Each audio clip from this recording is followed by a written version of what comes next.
when the German invasion of the Soviet Union began on June 22, 1941, under the code name Operation Barbarossa. It came with a ferocity that shocked even those who had anticipated war. Hitler's armies, vast in number and equipped with the most advanced machinery of the time, poured across the borders in a campaign that aimed not just at defeating the Soviet Union militarily, but at dismantling it entirely. Within this grand strategy lay the fate of Leningrad, a city of extraordinary cultural and historical significance, once the imperial capital of Russia and still regarded as the beating heart of Russian pride. To Hitler, the city was both a symbolic and strategic target, a place he intended not to conquer in the conventional sense, but to erase from existence through starvation and destruction. Leningrad, known today as St. Petersburg, was more than just a city to its people.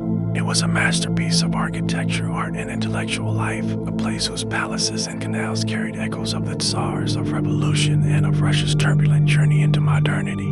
By 1941, its population had swelled to over 3 million, making it one of the largest cities in Europe. It was also an industrial powerhouse, producing tanks, weapons, and vital supplies for the Soviet war effort.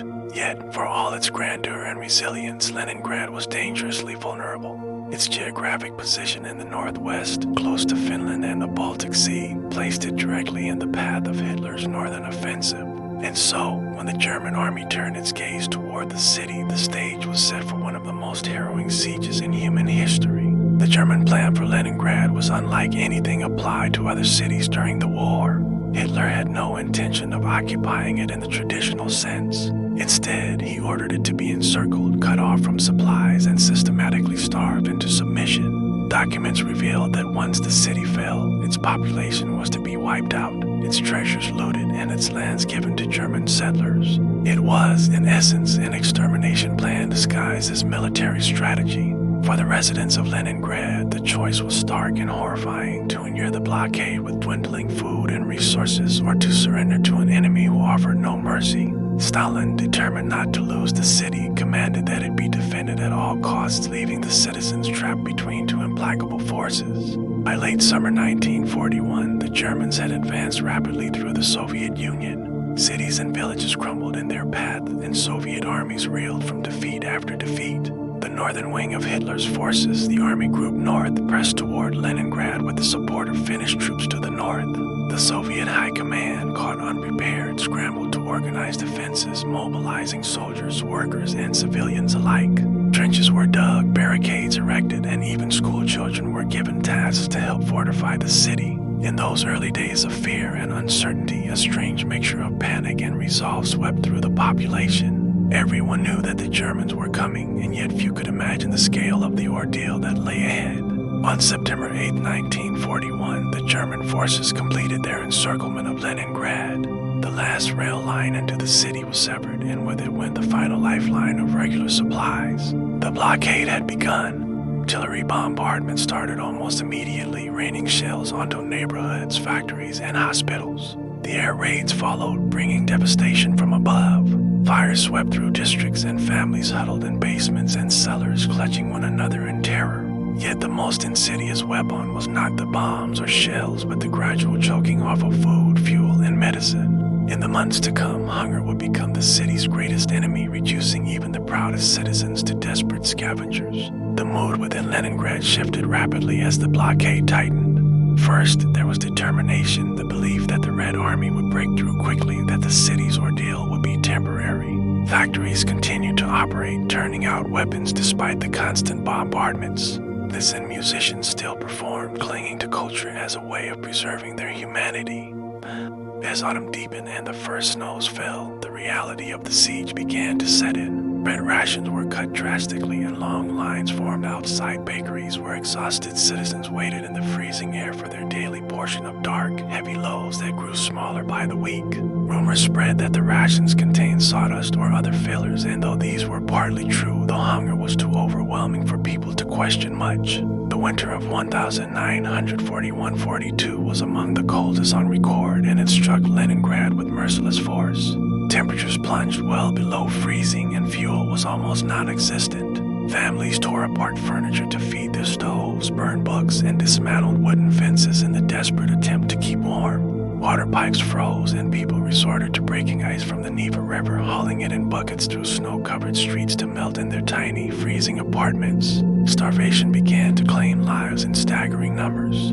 Corpses appeared in stairwells, courtyards, and along the roads, often left uncollected for days because survivors lacked the strength to bury them. Despite it all, the will to endure somehow flickered within many, though each day brought new grief. What made the Siege of Leningrad unique was not only its scale, but the collective suffering and endurance of ordinary citizens. Entire families perished in their apartments, leaving behind haunting diaries and letters that described their last days. Parents starved themselves to give their children a little more food, only for both to succumb in the end. Workers collapsed at their posts in factories, unwilling to abandon the machines even as hunger hollowed them out. Teachers continued to hold classes in freezing schools, insisting that children should still learn, even as their numbers dwindled. It was as if the entire city had been transformed into a monument of both tragedy and defiance, where every death was accompanied by an act of quiet resistance. For the Germans outside the city, the siege was a waiting game. They shelled Leningrad relentlessly and monitored its suffering, confident that starvation would eventually break the population. Yet the city refused to surrender. The Soviet government declared that Leningrad would not fall, and propaganda posters urged citizens to endure, portraying the struggle as one of survival for the motherland itself. Behind the slogans, though, the reality was brutal. Hundreds of thousands were already dying, and many more were to follow before any relief would come. Under the iron grip of the winter of 1941-42, the city of Leningrad became a place where time itself seemed to freeze along with the rivers and canals.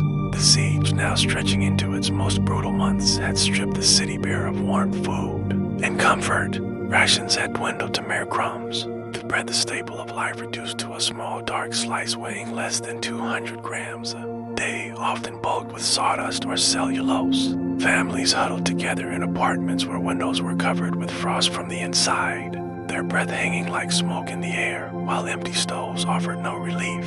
Hunger gnawed at every waking moment, and yet the city endured, its people refusing to surrender to despair. They found themselves caught in a cruel balance, too weak to fight, but too proud to yield, sustained only by the fragile thread of hope that the enemy's grip might one day falter. Daily life became a grim ritual of survival. At dawn, long lines formed outside bakeries, though few could muster the strength to stand for hours in the freezing winds. Mothers wrapped their children in layers of rags, whispering encouragement while silently knowing that the ration in hand could never be enough. Streets that once rang with laughter and music now echoed only with the shuffle of weary feet and the creak of sleds carrying not goods but bodies, loved ones who had succumbed to hunger or cold.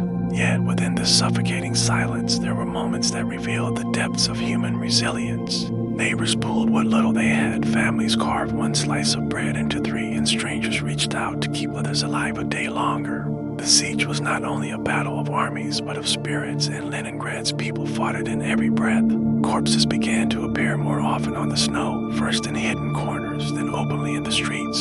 The dead were not buried immediately, for the frozen ground resisted shovels, and many families were too weak to drag their loved ones to the cemeteries on the city's edge. Instead, bodies lay wrapped in sheets on balconies or were pulled on sleds like silent passengers through the snow. Children grew up with this sight, their innocence consumed by the reality of starvation. In homes, meals became ceremonies of desperation, boiling wallpaper glue for soup, scraping leather belts for protein, or grinding seeds and bark to create a paste that could be swallowed. Each day was a test of endurance, and yet those who survived did so with a sense that every moment of persistence was an act of defiance against the siege itself. Amid such horror, the city also became a crucible of quiet heroism. Nurses in hospitals, themselves frail from malnutrition, refused to abandon their patients. Teachers continued to gather children in freezing classrooms, writing lessons with numb fingers so that the young might still believe in a future. Musicians played in half-empty concert halls, their symphonies echoing into the frost-laden air as a reminder that art and beauty still had a place even when death lingered so near.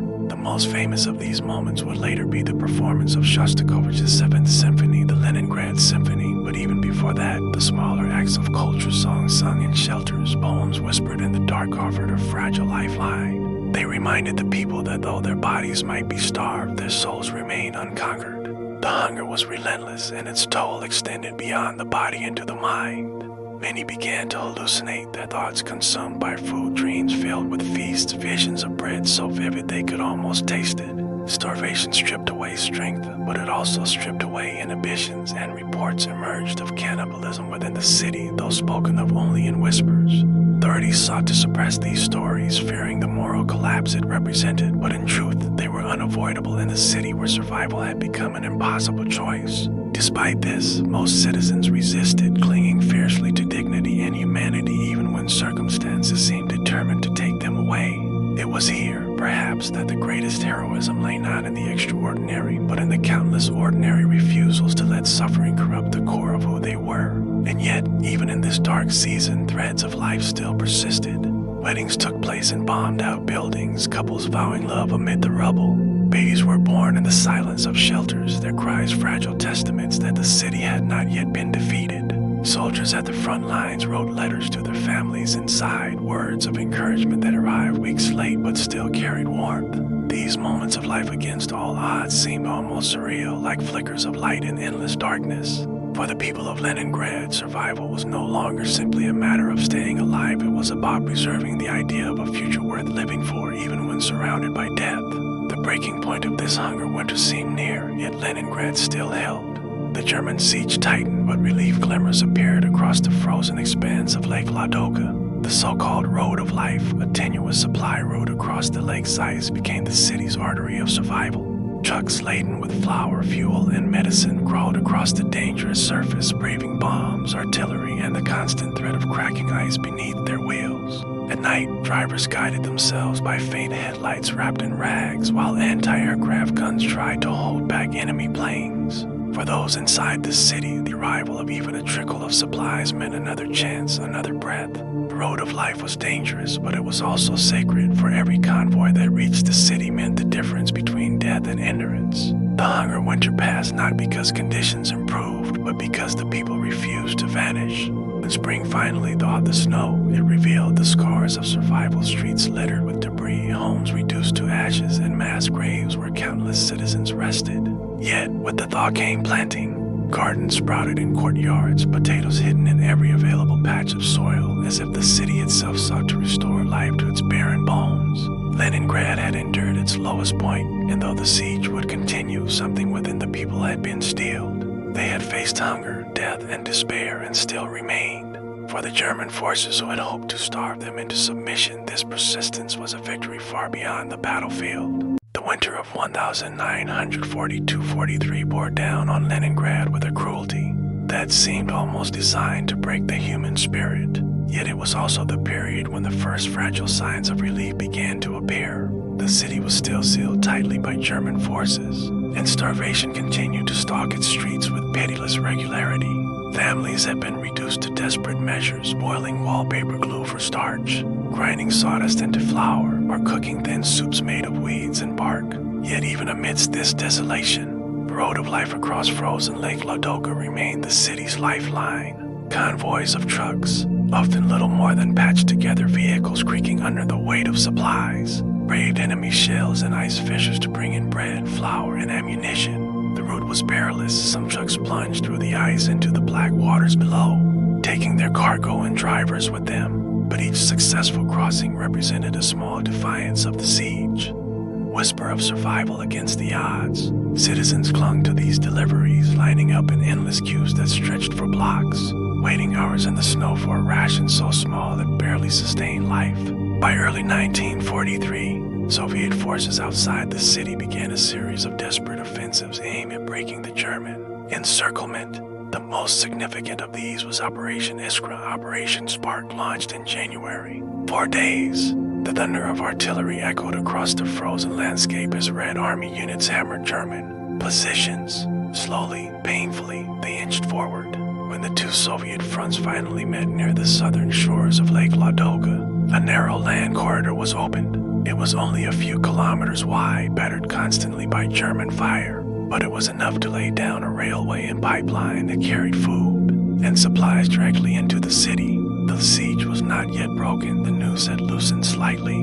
For the first time in over a year, citizens could dream of something beyond endless hunger and suffering. The relief was tangible, rations increased modestly, and a flicker of hope returned to the worried population. Still, the city remained a battlefield, and every loaf of bread or liter of water had been bought at the cost of thousands of lives. Despite these improvements, daily life in Leningrad continued under almost unbearable strain. Hunger had permanently weakened much of the population, making them susceptible to disease. Typhus and dysentery spread quickly, and overcrowded shelters and communal apartments, hospitals, overflowed with patients who often had no more than thin blankets to keep warm and little medicine. To ease their suffering, children, many orphaned, were gathered into makeshift institutions, where teachers and caregivers struggled not only to feed them, but also to maintain some semblance of education and hope. Lessons were often held in freezing classrooms, the pupils wearing mittens and coats as they recited multiplication tables, or practiced reading by candlelight. These efforts, however small, reinforced the idea that life could and must continue even under siege. Teachers, librarians, and musicians became unsung heroes, providing fragments of normalcy that anchored the soul of a city otherwise consumed by survival. The psychological strain of prolonged siege was immense. People who had once been neighbors grew suspicious of each other, guarding their meager rations fiercely. Theft of bread became a crime punishable by death, and public executions were not uncommon. Yet alongside the darkness, there were countless acts of solidarity. Families took in strangers, sharing their already insufficient meals. Workers in munitions factories, weakened by hunger and frostbite, continued to labor 12-hour shifts to produce shells and weapons for the front. Women filled the ranks of these factories in staggering numbers, many of them widows or mothers whose husbands and sons had already fallen in battle. Their endurance became a symbol of Leningrad's unbreakable spirit, a testament to the idea that even the frail could contribute to victory. And music continued to serve as a weapon of defiance. Perhaps the most striking moment came in August 1942, when the Leningrad Philharmonic Orchestra performed Dmitri Shostakovich's Seventh Symphony, a work written during the siege itself. The performance, conducted by Karl Eliasberg, took place despite immense difficulties. Musicians were emaciated, many too weak to play, and instruments had fallen into disrepair. Soldiers were even pulled from the front lines to fill empty seats in the orchestra. Yet when the music filled the concert hall and loudspeakers broadcasted across the city and toward German lines, it became more than art. It was a declaration. To the enemy, it said, "We are still alive. We will not be silenced, and our culture endures." For the citizens, it was a moment of collective catharsis, proof that beauty could bloom even in a landscape dominated by death. By late 1943, the siege entered its third year. The city, though scarred and diminished, had refused to die. Supplies continued to trickle in through the narrow corridor near Lake Ladoga, and each convoy was celebrated as a small victory. Children who had survived the first winters grew into hardened adolescents, their childhood stolen by war, but their resolve forged in fire. Soldiers in the trenches around the city rotated in and out of brutal conditions, defending the same frozen earth over and over again. Meanwhile, the Red Army gathered strength for the offensive that would finally lift the siege. Each skirmish, each small push against German lines was part of the slow but steady strategy to reclaim the land around the city and secure its future. Citizens followed these developments with breathless hope, knowing that liberation might still be far away, but believing, at last, that it was possible. The turning of the tide began in 1943 when the Soviet army, hardened by 2 years of brutal fighting and reinvigorated after the victory at Stalingrad, launched Operation Iskra, Operation Spark. The goal was to break through the German lines south of Lake Ladoga and establish a land corridor into the city.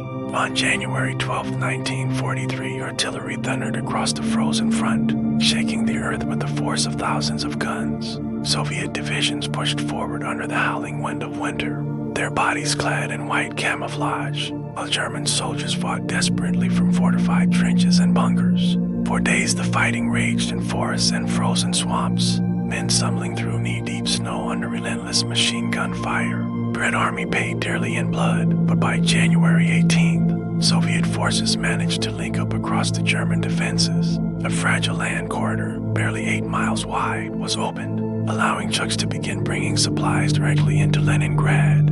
Though the blockade was not yet lifted, this thin lifeline was enough to ease the city's agony. And for the first time in 18 months, hope flickered in the hearts of its people. The relief was immediate but limited. The newly opened corridor could not fully replace the road of life across Lake Ladoga, which still carried much of the city's lifeblood, yet the ability to bring supplies more reliably into Leningrad made survival more certain. Bread rations were increased, and though still small, they no longer plunged so often to starvation levels. Families began to feel the faintest strength return to their limbs, and workshops could now produce weapons and equipment with more regular deliveries of raw materials. Yet the siege continued, the German lines still pressing against the city from three sides, their artillery raining shells daily. Every morning, the inhabitants of Leningrad awoke not only to the struggle for food, but also to the shriek of incoming shells, demolishing homes and taking lives. Still, morale was changing. Where once there had been only despair, now there was grim determination, the belief that survival was possible. Throughout 1943, the Soviet army pushed relentlessly against the German siege forces. Reinforcements arrived, artillery bombardments intensified, and the Luftwaffe found itself increasingly contested by Soviet fighters. Inside the city, cultural life amazingly flourished even under such strain. Theaters reopened in basements. Poetry readings were held by candlelight, and Dmitri Shostakovich's Seventh Symphony, composed during the siege itself, became a symbol of defiance. Broadcast across the Soviet Union and even abroad, it reminded the world that Leningrad still lived.